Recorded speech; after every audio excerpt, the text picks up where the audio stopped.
Welcome to Talk About It with Chidi, the show where we just don't skim the surface, we dig deep, we ask hard questions, and we say things many are too afraid to say out loud. I'm your host, Chidi, and as always, I'm joined by my co host, Sake. Sake, say hello to the people before I continue. Just give a shout out.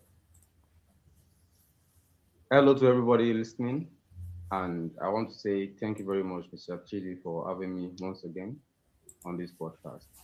Thank you.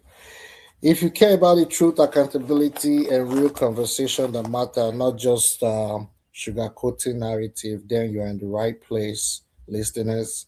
Before we get into today's episode, listeners, I want you guys to do me a favor. I want you guys to hit that subscription button, drop your comments, and so we can have conversation and know your guys' opinion. Share this episode with someone who needs to hear. So that's how we grow our own community of That's how we grow our own community. So now let's talk. How the Nigeria educational system broke down. There was a time when education in Nigeria meant something, a time when a degree wasn't just paper. It was power, it was dignity, it was proof that you had fought through a system and emerged equipped to build a future. You know, Nigeria graduate once compete globally and won doctors, engineers, scholars, respected across continent. But today, what happened? How did a system once considered one of the strongest in Africa become a shadow of itself? Let's be honest, this thing just happened overnight. This was not an accident. This was a slow, deliberate collapse fueled by neglect, corruption, and complete lack of accountability. First, let me talk about funding or the lack of it. Education in Nigeria has been treated like an afterthought for decades. Budgets are announced with big numbers, but when you break them down, they are either insufficient or never fully implemented. Classrooms are falling apart. Students are learning in overcrowded space, sitting on broken chair or no chair at all, no laboratory, outdated libraries, empty technology rooms, almost non-existent by brothers and sisters. Then there are the teachers, the backbone of any educational system, underpaid, overworked, disrespected. When you don't invest in teacher, you are directly sabotaging the future of the country. Many of the best educators have either left the profession or left the country entirely in search of better opportunities. What's left behind is a system struggling to breathe. According to Tinubu, let the poor breathe. Staffed by people who are truly survive rather than inspire. And then comes the constant disruption, strike, endless repetitive strike. Imagine the psychological toll, the uncertainty, the loss of motivation, the delay in starting life. The system doesn't just waste time, it steals time. Now let's talk about the corruption, the silent destroyer. Admission are compromised, merit is replaced with connection, funding disappear into private pockets, policies are created but never enforced. Everyone knows the system is broken, but very few in power are willing to fix it because they benefit from the dysfunction. And what does that produce? Graduates who are not properly trained, a workforce that lack critical skill, a generation that is frustrated, delusioned, and increasingly disconnected from the promise they were sold. But here is the deeper issue. There is not just here's the deeper issue, right? This is not just an educational problem. This is a national crisis because when you destroy education, you destroy innovation, you destroy economic growth, you destroy ability of a country to compete in a global world that is moving forward at an unforgiving speed. And the painful truth, the people who can fix it often don't rely on it. Their children study abroad, their future are secured elsewhere. So the urgency to repair the system simply doesn't exist. But the average Nigeria doesn't have that option. They are trapped in a system that keep them lowering the bar while demanding more from those who have less. So let the question not just what went wrong. The real question should be who will fix it? And even more important, when. Because every year we delay, we are not just failing students, we are failing an entire generation. So, what is your take on that, my co host? Well, thank you once again, Mr. Chidi. I would want to just say, okay, use myself as an example. Reason being that, okay, I studied banking and finance and Uniben. I was supposed to, okay, it was a 5 year course, but I ended up spending almost 8 years because of ASU strike. I'll go back to it. I'm just trying to make an illustration of, okay, not just being an observer, but being a victim because it delayed a lot of things about me or in my life. Let me just put it like that. Then the thing I just want to start with is most of our issues is not policy based. There are a lot of good policies that are intact or in place to cater for a lot of things that Nigeria students are going through. But the ability or the willingness of these politicians to implement these policies are the major issues. We don't have politicians or those in charge of our education willingness to actually make those policies work because if it's policy issues, we have a lot of policies. Nigerians have laws, Nigeria have policies, but implementation is our basic issue. You can, okay, take for instance, I would want to dive into a recent incident in Bielsa. Was it Bielsa? I want to think so. That yeah, Bielsa. The girl was okay. She went to the school to video the dilapidated buildings in the school. A school that also house pupils, broken, no roof, everything. And for some reason, she videoed it and made it public for everybody to see the state of the school. And the next thing the local government chairman could do, believe you me, was go to her house with his younger brother, beat her up, if not for the fact that this man, VDM, very dark man, took up the issue.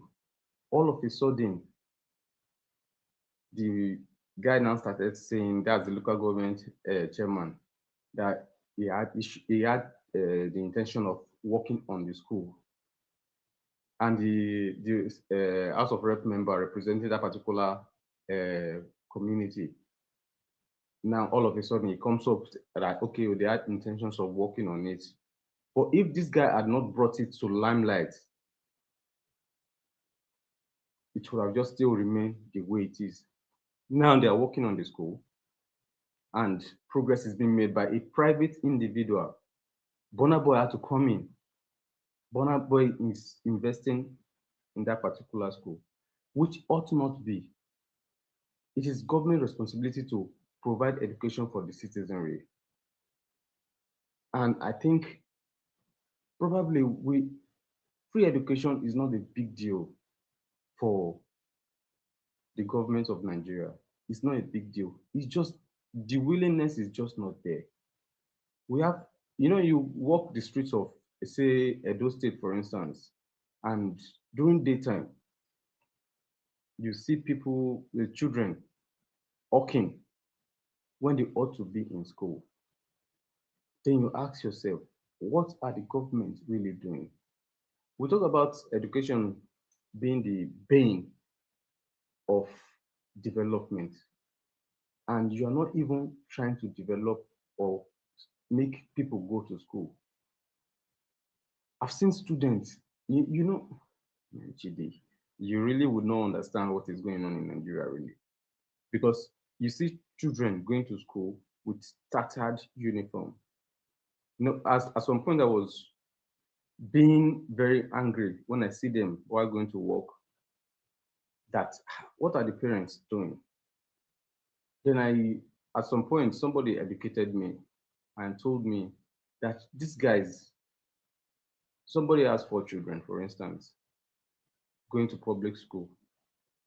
He has to feed them, and uniform is basically not his priority because you see them with torn uniform.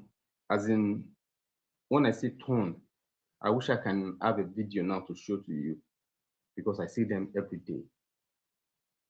These are supposed to be basic, basic needs for these children.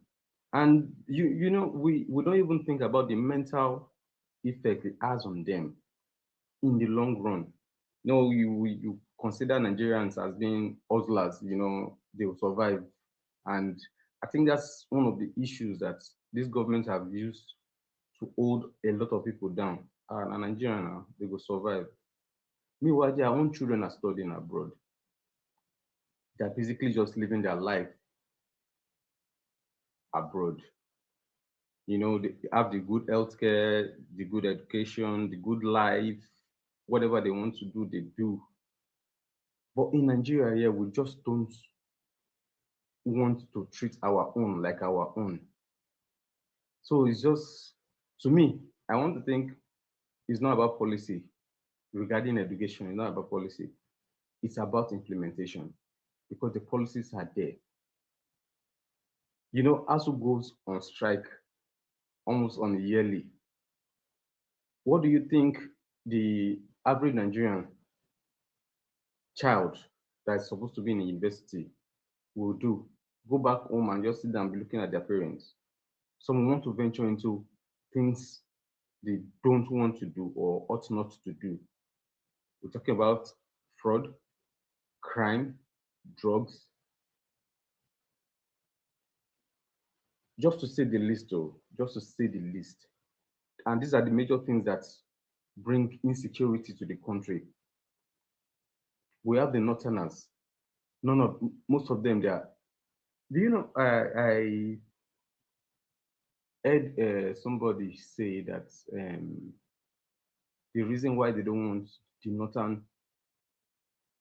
northerners to go to school is because guess what? It's very funny anyway. That if they allow northerners, if they allow northerners go to school, they will not be able to control them. I'm just trying to state certain facts. Well, I have some questions for you though. If you round up, Okay, and they don't want them to go to school because they know if the northerners go to school, they will challenge the powers that be. We in the western side of the hemisphere of the country, as the case is, we at least have private to a lot of education, but still a lot of people still are not educated in this southern part. But the northern part are the most deprived because the Almajiri system is just outrageous, and I don't know the right word to use, but the Almajiri aspect of Nigeria is just but so deprived.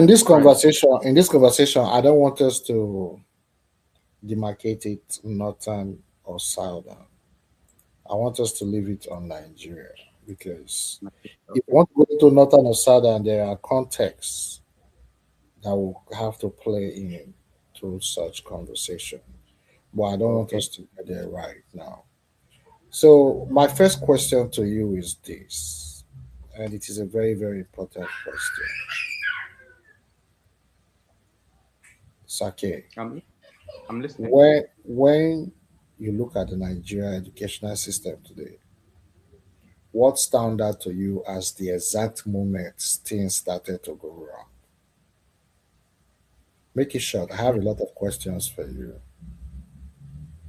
Well, Things started going wrong when the government of the day neglected education.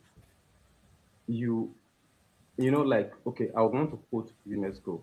UNESCO at some point, which Nigeria is part of, said budgetary allocation for education should be within 15 to 20% of the national budget for development goals. But what is Nigeria doing these days or now? We are doing below even the 15%. We are even doing below 10% of budgetary allocations for education in Nigeria as we speak. So by the time you cannot pay your teachers, you have teachers who cannot, feed, you don't So expect them. because I think the education kind of went sour before our generation. Which generation will you say had good education before things start to go wrong? I think you will go as far back as in the, I think I want to say in the 80s. In the 80s. 80s, yeah. So Because basically the answer is that things started going bad in the 80s, the educational yes, system. And if you point out, okay, the second question to you is this: do you believe the collapse was accidental or it was as a result of deliberate neglect over time? well, I think you just answered the question actually because it wasn't accidental. Nothing is actually accidental. If if it's not a deliberate thing by or accidental, I don't know the right even. The thing is, they knew what they were doing. They neglected the educational sector, and continuous neglect of the educational sector made it deteriorate over and over and over. And now it's a decay, not even deteriorate, it's a decay as we speak now. Because you still go to some schools and believe you me, you will not believe what it has gotten into. And I don't know if I don't know if you have questions that will still relate to this. If you are not going to a private school in Nigeria, you are basically not going to be smart, except you put in the extra work because the curriculum is bad. There's no improvement in the curriculum. I believe you should be adjusting your curriculum every 3 to 5 years because things are evolving, things are changing. So you need to change with time. But what they are doing now is just retain whatever they are doing there. And, teachers don't even come to school sometimes. And these public school kids just go to school and they return. You understand? My Right. my wife, sorry, I don't know. My wife was private to uh, actually teach in a secondary school. I don't want to mention the name. I don't know if it's okay with you. No, no, no, don't. You don't have She to. was okay. She was private to uh, teach in a secondary school for youth service, and what she saw the decay of in our secondary schools. Those girls were basically just not it. And it's not something they learned. They grew into it. And now it's part of them. How do you now reform these people? There's no counseling center in schools. No counseling. At least if a child goes astray, you can counsel. But everybody's just looking the other way because the teachers are not well paid. They are not well paid. Mm, And the system is just not in favor of the teachers. So how do you expect them to put in that 100% zeal that they probably will have? First of all, sir, most of the teachers are not even educated anyway, just to be honest with you, because I know a couple of teachers or graduate that I'm not saying they are trying, they're making best of what they have though, but some of them need more training. They need to be retrained. Let me ask you another question. Another question that I have. I have to write those questions down so I don't forget. Okay. So, why do you think Nigeria leader consistently underfund education despite publicly calling it priority? Well, they call it priority because uh, So, it's let me ask you the second question so you can answer two of them. Do you all think right. corruption is the biggest problem in the educational sector, or it is deeper than that? Well, corruption basically is one of the major corruption. Okay, let me just take a second question first. Corruption is a major issue while these things are happening. Because you know why I would say corruption is the issue. If Tell us. for instance, let me just say, okay, I'm running a business and I know this business will be profitable to me in the long run. What do you think I would do? I'll make sure every aspect of that business is taken care of. So these guys don't think education is a business because I always want to tell anybody that running a country is a business. If you don't want to run at a loss, you have to take it like personal business and you treat it that way. If anybody is going to run your business now, you will know what to do to that person. But we are not treating education that way. We just want to, because this their children, first of all, like I initially mentioned, their children are not schooling here. And Do you see what we have on the screen? Do you see the video on this the yes, I'm telling them, even if the school here, the school in the best private schools. That's why I mentioned private schools. So corruption is basically what probably things that they could easily have done to the public schools, like the amenities, the facilities, is what they are not doing, and probably they are siphoning these particular monies to cater for their own kids and their cronies, so that they can school abroad or school in the best schools, private schools, and leave the normal citizens to go to the public school that they are not funding.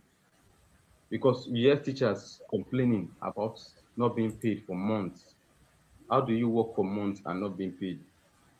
So these guys actually, I've heard issues of people actually devising means, that's teachers and principals in those public schools, devising means of extorting from even though the poorest of citizens just to make ends meet. So how do you expect the system to work? Some of them even sell inside the school because now there's nothing for them to survive with. Government will go months, 3 months sometimes, without paying teachers that are even earning stipend compared to what they are earning. And you see these guys buy luxurious cars and go on trips different times and the rest of it. So corruption basically to me is the primary cause of our decay in education. And until we are able to sort that out, believe you me, bros, uh, we still have a long way to go. And in even sorting it out, it will take years of reformatting of some of our teachers' mindsets because a lot of them have, just let go of the education of Nigeria. Let it just be anyhow they see and they take them. So if you cannot afford a private school, then believe you me, don't bother sending your child to school at all because the public schools in Nigeria, which ought to be the responsibility of the government, has failed. And I tell you again, it has failed. So, do you think the system was left? The first question, on purpose, like they neglected on purpose to decay. Yeah, it, it's not, I would not want to say on purpose. They systematical, yeah, purpose is the issue. They systematically just let go because they know their children are not going to school in Nigeria. So Okay. once you get your way to power, it doesn't matter anymore. Every other family can just take the backstage or back seat, as the case may be, because you know that once your child gets to a particular position, uh, time, you just move he or she abroad, and any other person that is not in line with you or you're not in the same class, in quote now, can just, manage with what they see and get with that. That's So just it. let's talk about teachers. I have some questions about teachers. After that, we'll talk about strike too. But the one I have about teacher is what does it say about a country when its teachers are underpaid and undervalued? Well, it says a lot. People will say this saying that your reward is in heaven. Their teachers' reward is in heaven. Teachers have families also. They bear children. They pay rent. They pay for NEPA bill, as the case may be, a BEDC job. They pay for the fuel 1,400 naira. Yes. And you say their rewards are in heaven, but they have to work on earth before they get to heaven, right? That's if they make it to heaven. So it doesn't just make sense. Even the variables that they even use, okay, I think we still need to. Sorry, I think there's a lot of things that we still need to even talk about maybe later and know the variable of how they result in their salary payment, because you can. I think salary should contain accommodation, transportation, a lot of variables. But these guys still get paid, guess what? 45,000 naira, 45, 50,000 naira, depending on your grade. And how do you expect them to work with that kind of pay, JD? How do you expect them? It's You see them impossible. working, impossible. Some of them work to, as in they trek to work And on because it of this, they don't even concentrate in teaching the children. They are focused on how to make money because to upset mentally they're not parents. mentally they're not concentrated, and Yeah. at the end of the they just come there, look at the board, and just okay. Let me give you an instance that my wife told me. She said, okay, the former governor actually will, okay, he gave them a notepad for them to, at least he was trying to, that's Obaseki, he Mm. was trying to upgrade the teaching uh, level in the school. And he bought notepad and, you know, gave to them so that they can use that to teach and they can control the curriculum from the Ministry of Education. Guess what they do? Because of lack of that passion, because it's no longer there. She was the one just basically just teaching to Everybody the kept students. their iPad and They keep once it's time for them to once it's time for them to teach, they will log in to their pad and leave it inside the office there for it to read that particular minute that they are supposed to teach for. I don't know if you understand me. mm, So now the time is reading that okay, oh, this man is teaching or this woman is teaching. They just drop it there. And at the end of the day, once that 30 minutes or maybe probably 45 minutes clocks, they end the session. The ministry thinks they've taught, meanwhile they've not done anything. I don't know if you understand me. Yeah. So the passion is just not there anymore. They just do as they seem or as they deem fit because nobody's even monitoring. The monitoring aspect of it still has to even be talked about because if you don't monitor them, they would keep doing this. I'm just telling you an instance. If she had not gone there to teach, she probably would not have known this, or I would not even have this information that I'm telling you. But it's happening. It's happening. So, bro, the system is basically rigged to favor them in power. It's rigged to speak, as in to just sustain them because the monies that are supposed to be used to sort out our infrastructure in schools, the laboratories, the computer centers, the counseling centers, they are using it to just sort themselves out. Do you and you know they even budget for these things on a yearly. They budget for it on a yearly, and nothing is actually being done, and nobody's saying anything about it. I have some So, more questions for you, though. Very, very many questions all right, I'm in because queue. we'll still have to talk about ASU. So, the last I want to ask you about teacher is how much damage has this brain drain? What I mean brain drain, some of them have left the country to go look for a better future outside of Nigeria. Some of them has left the profession because they are not benefiting and they have bills to pay, like you said. They are humans, they got children, they got life too. So some of them had to go do something else. So my question to you with that context is how much damage has the brain drain done, especially with top lecturers and teachers leaving Nigeria for better opportunities? Thing about the brain drain is basically a lot of people are not even interested in teaching anymore. Most of them that are teaching right now are what can I do? I don't want to sit at home. That's most of the basic. That's one of the primary reasons why most people that are teaching right now are teaching. It's not for passion. It's basically I cannot just sit at home. I have like my uh, one of his teachers now sells egg. She Can you started to sell imagine? egg.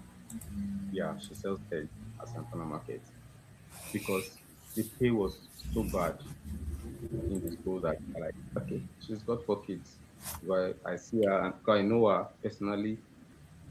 Well, okay, going to pick my boy from school, we interact, only for me to hear that she has stopped teaching. And my boy was very attached to her, and certain things make people even want to, study more, and based on the teaching and the encouragement that teachers give to children. So I saw her Santana like, why are you? So like she cannot. This one's pays her. She's doing POS and selling egg at the same time. You understand?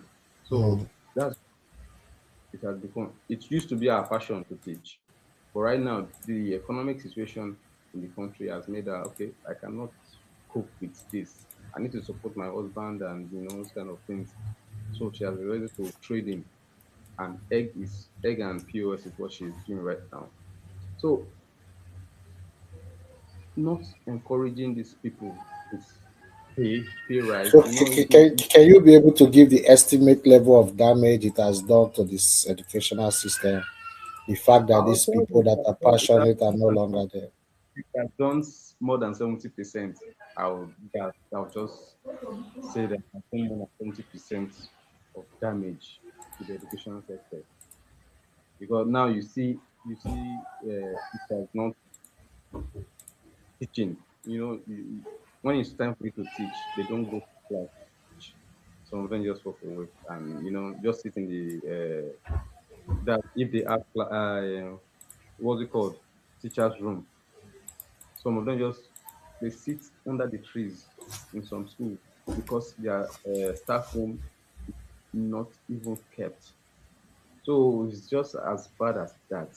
You know, you go to certain schools now and you not even see documentation of pupils or students in that particular school because sometimes rain will just when rain falls, it just messes up all the documentation that they have. So they're basically just okay, oh, let's take it the way it is. And our lecturers, on the other hand, they don't, intellectuals. I don't believe intellectuals should be treated as the word intellectual is. You don't increase salaries. You have PhD holders that are earning, uh, what's it called, 200,000 naira, 300,000 naira as a PhD holder.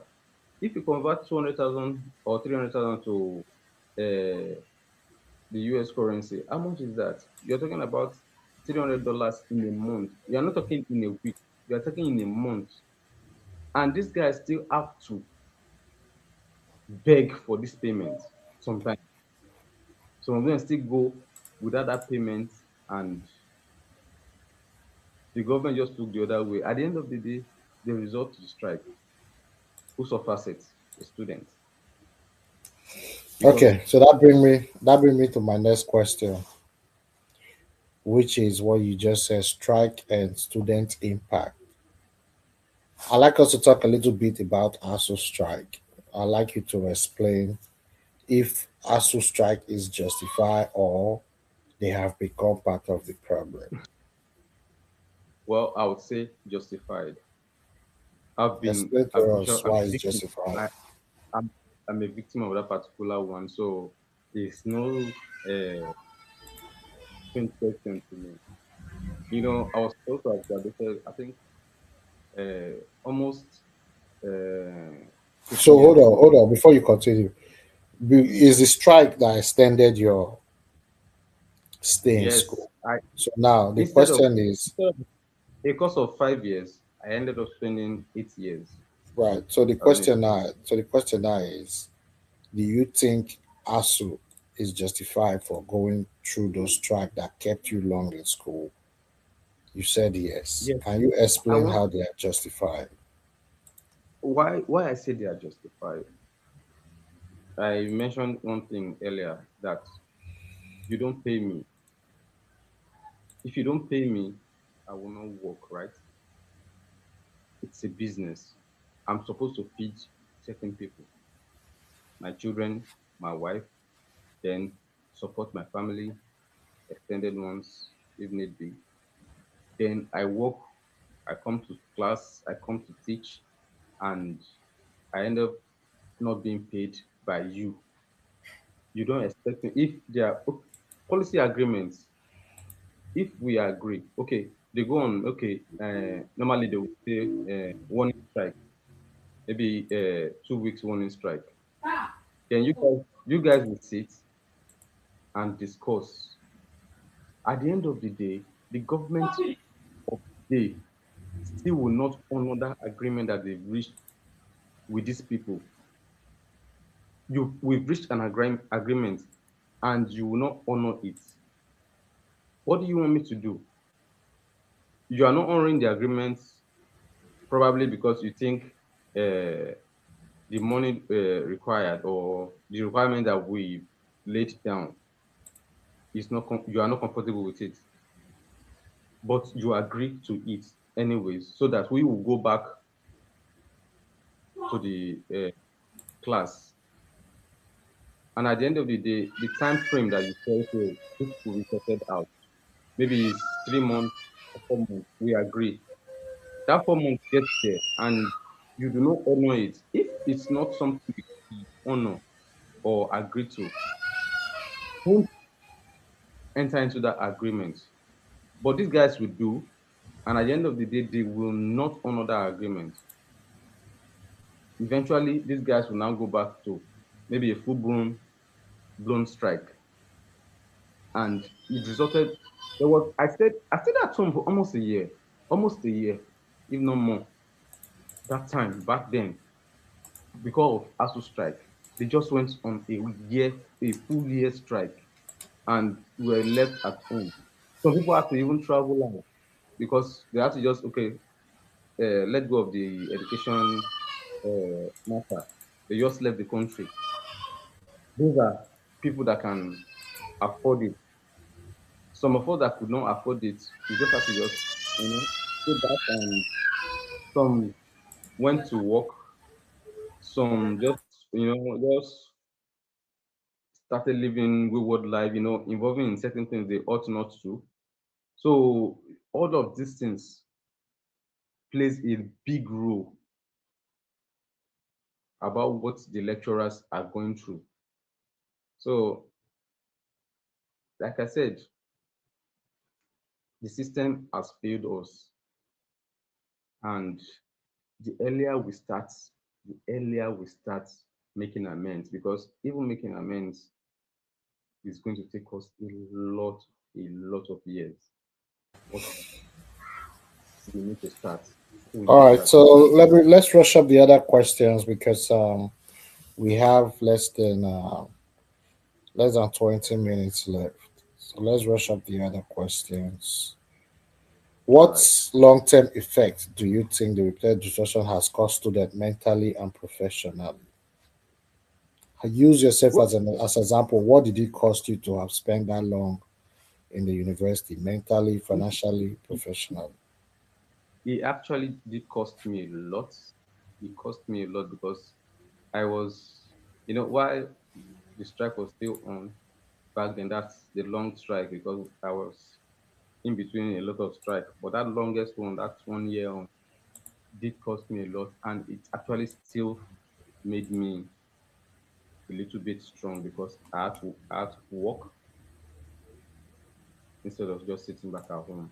So I started working that time, and it made me gain a lot of experience, as the case may be.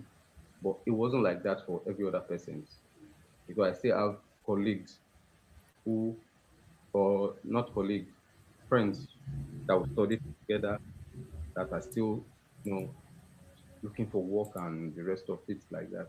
So it mentally it has affected or demoralized those guys, as the case may be, in terms of, they say education is a scam, and that is now the Nigerian slogan. But education actually is not a scam. Just that the way our own system is has made it look like, it's not important to even go to school. In So it America, has. education is called upward mobility. That is one thing that can help you escape poverty and be able to grow is education. Yeah, round up. Let me ask you the remaining. We have like, let me see how many more It, questions. that is what it ought to be. It's supposed to improve you in all aspects and implications. But in Nigeria, we have just made it look the way it is at it. We have Because 10 more questions. Just try and rush through them. no problem. So the thing is, it has demoralized a lot of people, and the earlier we start making amends, the better for the country. Thank you. The next question is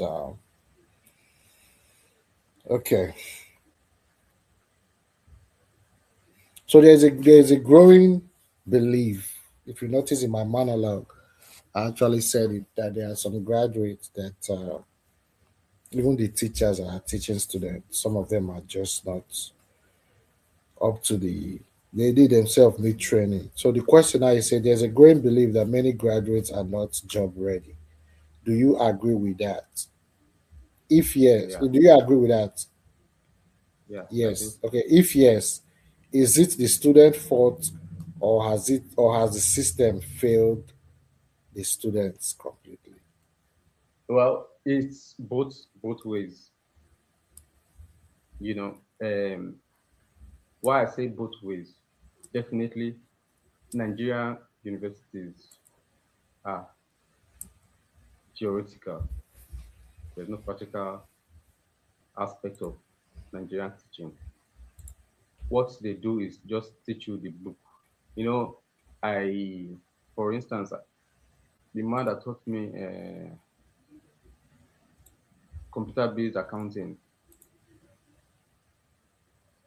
I bought the textbook, and normally I would like to do research. I went online, you know, checked each topic so that I can just, do have a broader knowledge of whatever was in his textbook. Do you realize that everything that he produced in that textbook was gotten from Google, search Google? You understand? Mm. So why I say it's two directional thing.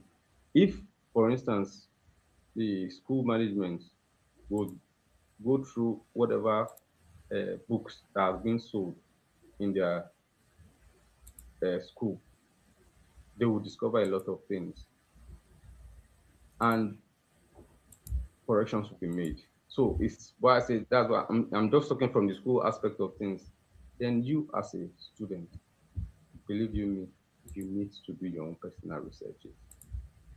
You need to. That's personal responsibility, personal Yes, accountability. yes.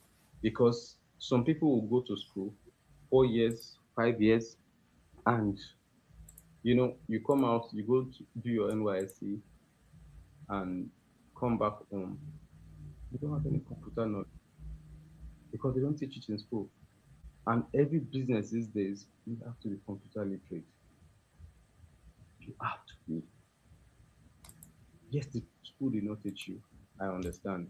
But this is something you should, you know, within your own self. You have holidays. You can go for a 3 month program and get yourself acquainted with the basics of computing. If not, you become useless even with your certificate. You become useless to yourself because no employer these days will employ you without a computer knowledge. That's why I say it's a two-way thing. Yeah, the school has failed. You need to help yourself. All right, so It's, the next question: how dangerous is it when admission and academic success are influenced by connection instead of merit? mm, okay. That particular question is interesting because I will still want to use myself as a point.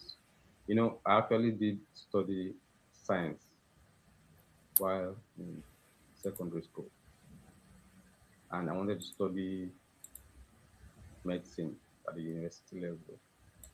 So I went to okay, I did it was my time that we started post UME. It's a foreign program in Nigeria, post UME before you enter university. I did the first post UME. I'll mention it. This one I'll mention name. Uniben. I did my first post UME in Uniben. I did not. There was no result. They only just announced the names of people that they selected or they took in quote now. I did at Bafumi Awolowo University, OAU, Ilefe, University of Uyo. This is my home state.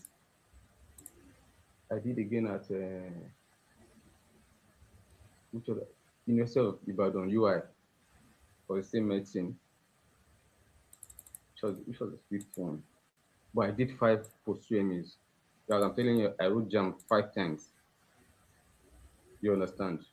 My dad Yeah. was like, okay, since this medicine is not working, and all of them, none of them released the score of that you got. They only just selected those are okay, probably those that they wanted in quotes now. That was supposed to just advise me. Since this one is not working, you are wasting time. Choose something else. I had to just switch immediately. So because okay, I had my economics, my commerce, so it was easy for me to switch from science to social science. And I just wrote my uh, exam for the banking and finance course, and I was given admission at Uniben.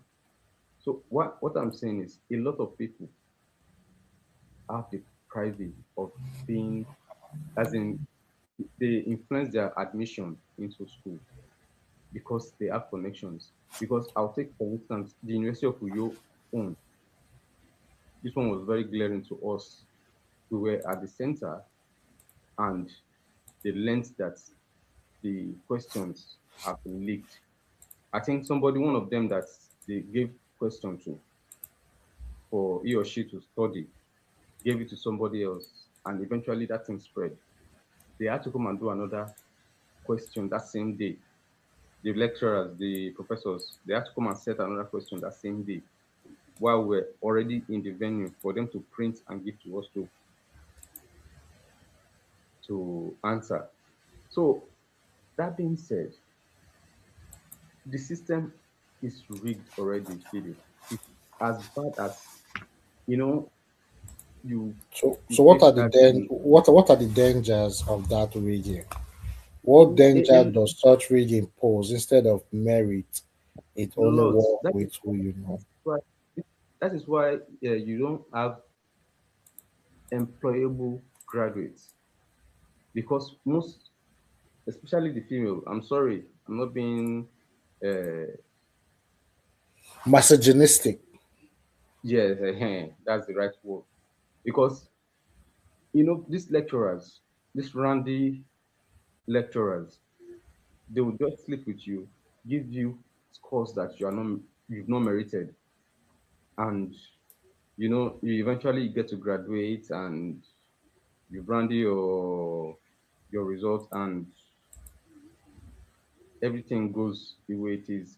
At the end of the day, the funny thing is this: some of them are not even ready to.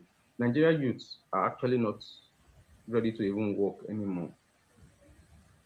They are not ready to work anymore.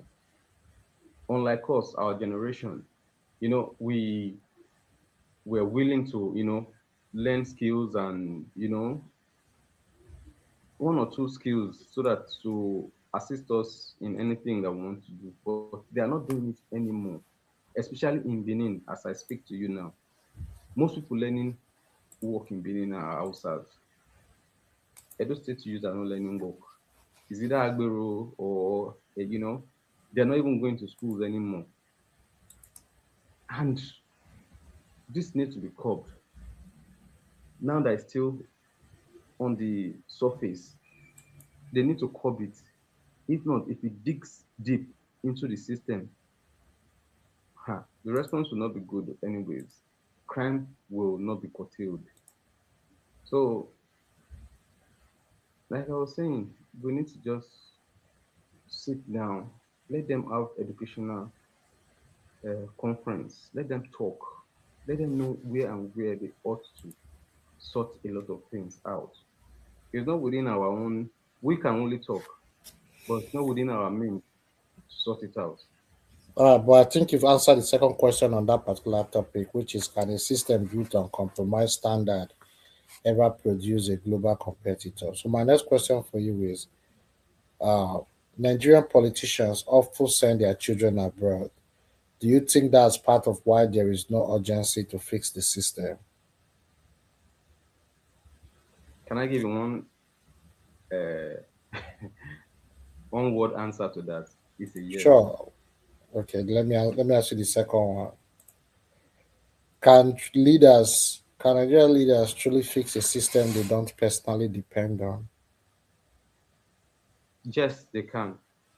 And Nigerians need to be involved, not just leaving it to Nigerian But I leaders. disagree. I don't think Nigerian leaders can fix a system they don't depend on. Because if the healthcare, Tinubu depends on Nigeria healthcare, Nigeria will have standard hospitals. If the politicians depend on education in Nigeria, government schools will be standard. So I don't think they can fix a system they do not depend on. You Let's know move why? forward. Okay, go on. Express your. Why I say why I say yes is because we Nigerians, we are the ones voting our leaders, right? Mm-hmm. hmm So if you do not perform when you are voted in, we vote you out. You understand? So that that education should be the, and maybe a topic for another day. INEC education. If you don't educate the people about their rights and what their votes count for, is part of what is causing most of these things, because they feel they can just rig themselves into power. But the power actually belongs to us as Nigerians. So that's why I said they can actually fix it. If you don't work, you don't come back. Because we have more career politicians than even lecturers. Career politicians, you can mention names from the past that are still in the system right now, more than 40 years, recycling themselves. So if we can, I think, like I said, it should be a topic for another day, because we need to just still educate ourselves about that. We need to just do that. Thank you. So my next question for you is going to be, if you had the power to fix one thing in Nigeria educational system immediately, what would it be? That's a tough one. I think what it would be is work on Nigeria education curriculum. We are still working on archaic curriculum as it stands. The curriculum needs to be changed, and basically, like you said, one, I'll just stick to that. Change our curriculum. Okay. All right. The next one is uh sorry, where did I go? Okay. Do you believe real change is possible, or has the damage gone too far? Change is always possible, Chidi. Change is always possible. You just have to make that bold move, that bold step. Don't if you once you make it, take to it, you move to the next level, and eventually, I'm not talking about perfection. I'm only just saying that change can occur if you make that bold step of saying, no, this is enough. You understand? Okay, Mm, you know why I'm saying it? Take, for instance, I want to deviate a little.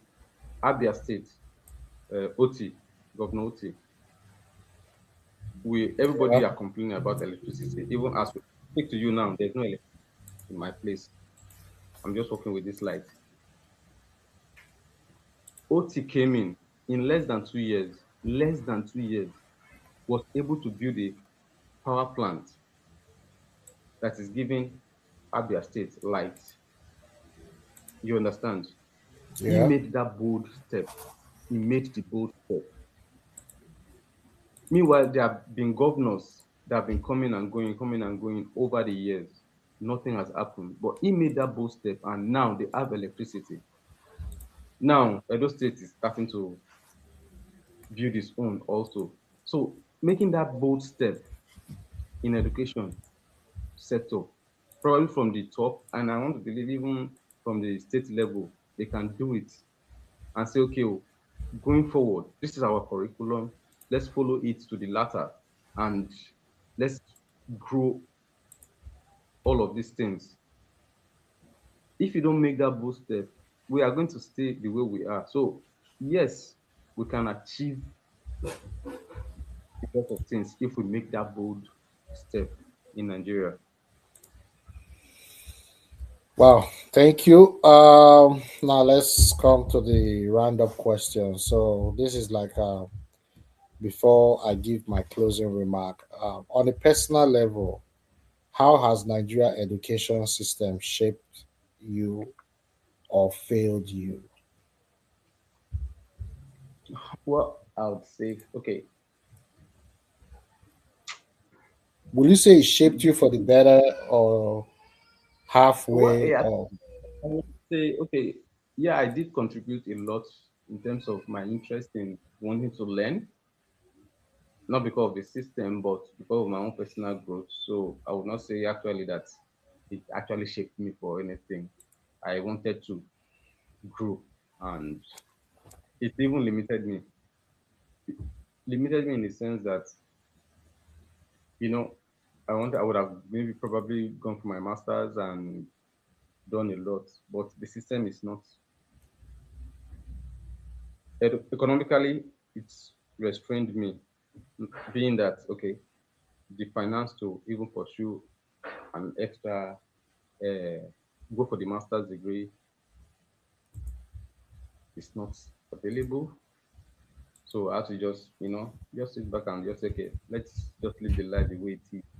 Because I would have loved to proceed for my master's or probably PhD, but I could not because economically that's restrained a lot of us, not only me, a lot of us to just okay, just live your life. When it's time, you go. Basically, but I would say Nigeria system has failed me personally in terms of, yeah, yeah, in terms of me achieving certain things that I wanted to achieve as an individual.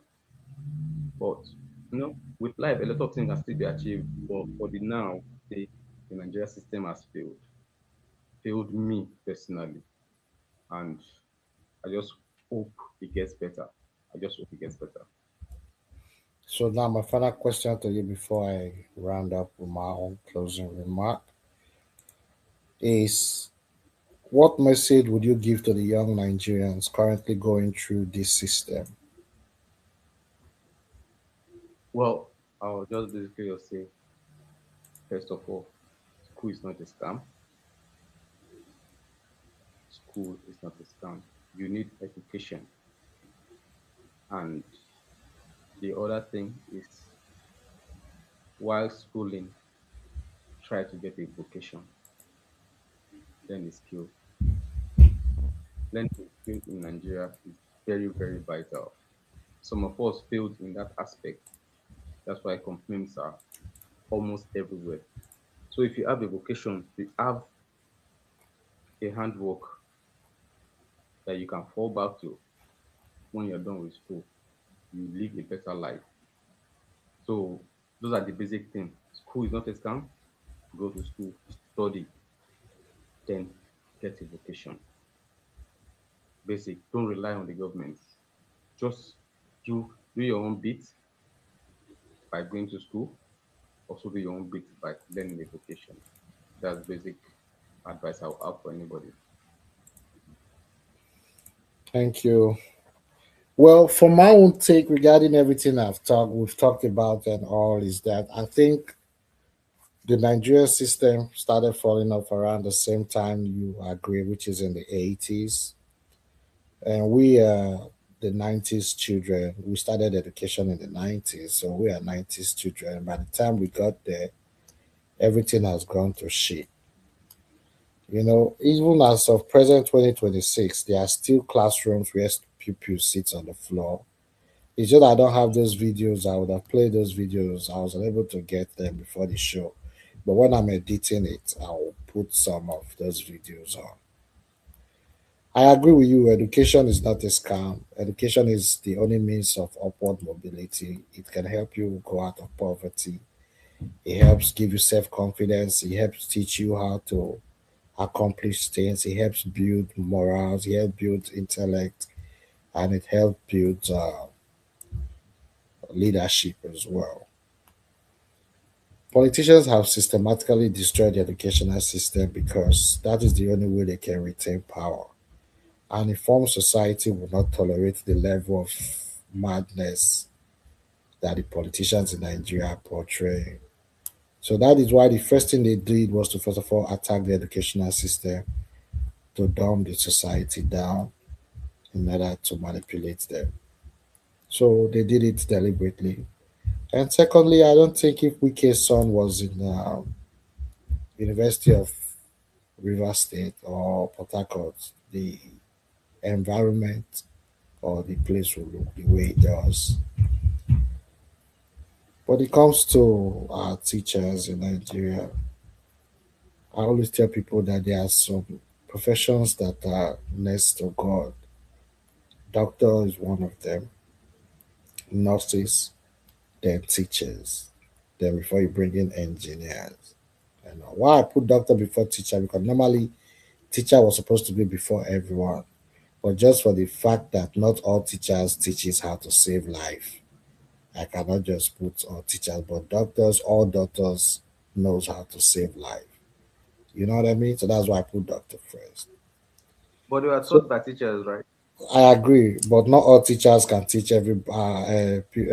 Not all teachers can teach someone to become a doctor, but every doctor can save life. But why I put teacher before engineer and all those other things is you can still use the same logic with the doctor, but doctors and nurses deal with life. Engineers just deal with building of things. So you cannot compare life to brick and mortar.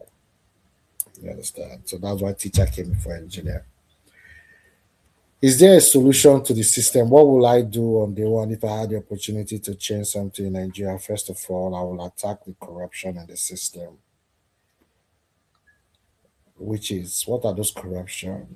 Finances that are meant for building of schools and classrooms should go for that purpose. And when I find out that those money are not going for those purposes, I will take legal action and bring people to justice. And secondly, I will equip the educational system with technology, with laboratory, with labs, and conducive environment. And thirdly, I will make sure that those children can feed breakfast and lunch. When they come to school, they're able to eat breakfast. And during lunch, they can eat. Some children, that is all they can eat. When they go home, some come from very poor family that can't even afford 3 square meals. So that way, a child that is hungry cannot study. It is a fact. And fourthly or fifthly, I'll measure that there is less crowded classrooms. So that means I will build many more schools and many more classrooms. Because a crowded classroom is a classroom where nobody learns. It's just a place of playground, you know. So basically, the Nigerian educational system can be worked, can be repaired, can be fixed if, just like you said, there is a political will. Just like you give the example of Abia State and the electricity, that shows political will, empathy, and all. And one thing I want to round up, with, which is very important that you point out, at the end of the day, everything boils down to the citizens. The citizens choose what life they want to live. If they want to continue living in a society where the educational system is dead, so be it. But the day they decide to stand up, everything on the table would fall. I don't know if you've seen that picture where people were kneeling and the rich were just eating on the table on top of them. And the capture was the only thing you have to do is stand up and you will disrupt the table. So when Nigerians are ready to stand up to change the educational system, they will. These are pictures of politicians and their children never sees, including the one that say he has Page University, which was Peter Obi running mate. His child still schooled overseas, even though he said he has one of the top private university. So that is my closing for now. Before I give closing remark, I'll allow my co-host to give his own remark, his closing remark before we call the end of the show and before I address the viewers. Sake, you can get close. I just gave my own closing remark. Well, basically, I would want to say, like I said earlier, let's try as a country. Because in short, everything that I ought to even use as a closing remark, we've said it all. Education is not a scam, people. Let's put in the effort to try to change the system by being part of the system. Being part of the system in the sense that Let's not sit at the back and say, okay, make they do what they want to do. Because if all of us keep saying, make they do what they want to do, they will continue doing what they are doing. So let us be part of the system. Let's try to change the system. Let's be active in the system. If we are not active in the system, then they'll keep running us. And at the end of the day, they will run us and they will run our generation coming. Some of us have children. So if we don't talk the truth to power, they will keep recycling themselves. Like I will always say, this is going to be a constant one. They will keep running themselves like they are doing already, and we will just keep looking and say, okay, maybe they just do what they won't do now. So let's be active. Let's talk truth to power. The more we are in their face, the more timid they will become. So I want to say that's my own closing remark.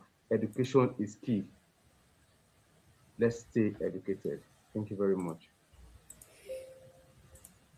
Thank you very much, Sake. So, viewers, thank you all for listening. Those of you who are going to be watching after all.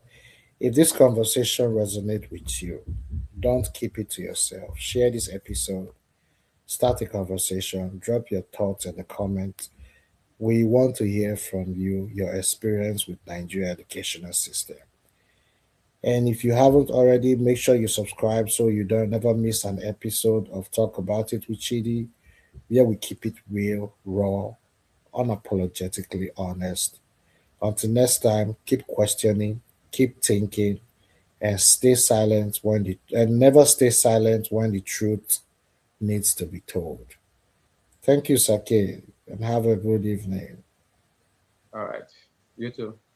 Yes, sir.